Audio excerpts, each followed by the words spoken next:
Good morning, everybody. I hope you enjoyed the singing assembly yesterday. Today is a little bit like the Golden Assembly, but of course it's nothing like the Golden Assembly. There's no children sitting in front of me. We're not going to do any certificates. We're not going to sing. So I suppose today's a little bit more serious. Yesterday I had quite a lot of fun making the videos and putting the songs together. I hope you're all okay. I think at the moment it's quite hard for children, and we're all thinking a lot about you.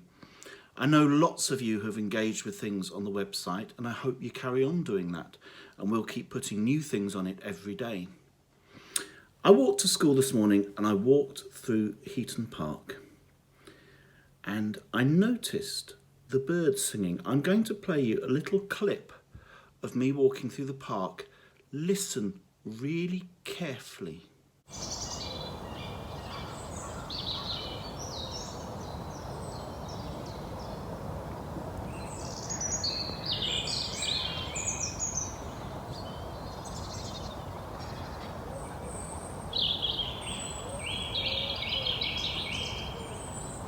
Wasn't it wonderful to hear those birds singing? Normally, when you're in Heaton Park, you don't hear the birds singing. There's too much other noise. And at times like this, I think it's just really important to notice the unexpected. Find pleasure when normally we don't. Yesterday evening at 8 o'clock, like lots of people all across the country, my family and I, we went outside and we clapped. We clapped for people in the NHS who are looking after us at the moment. And it was surprising how moving that was. I hope that some of you did that, and I hope you found it moving as well. And on our staff WhatsApp group, lots of people were commenting and saying how wonderful it was to show our appreciation.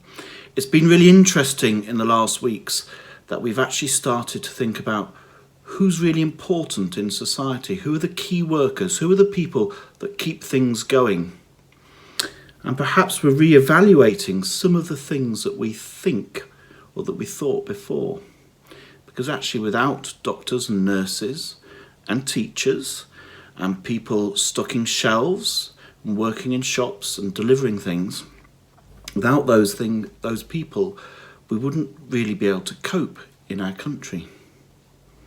And perhaps in the past, those people haven't always been valued by society.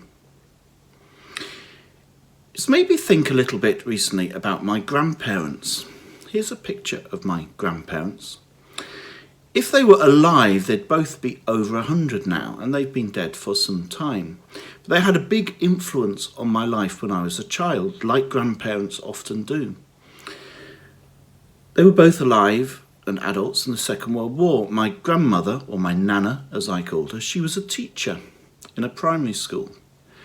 And when the war was on, she had to be evacuated with her class. The whole class were evacuated from London, and my grandfather went to see her off at the station, and they had no idea where she was going to end up. In those days, there weren't lots of ways of communicating like we have now. And they didn't know when they'd next see each other. They didn't know if they'd see each other again. Fortunately, they did. And when I was growing up, my grandparents would often talk about the Second World War. Sometimes I'd think, I've heard this story before. Now I have some idea about what a huge event the Second World War was for my grandparents.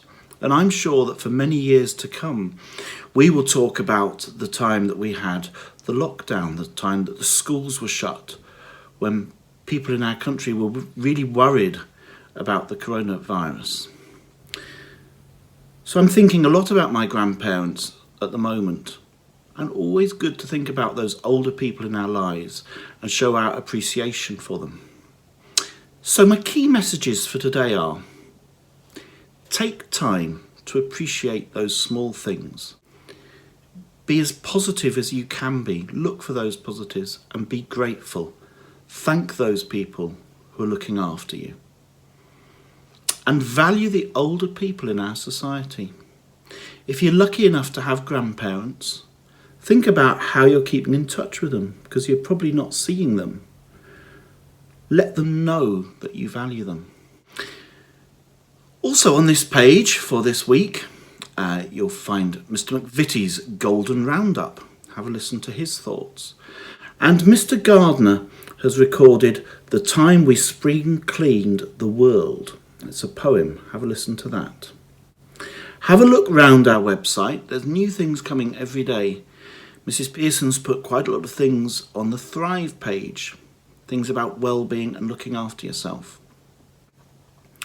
So, it's just a week ago that we closed our school to most children.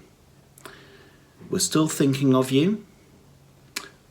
Keep safe, take care, and see you next week.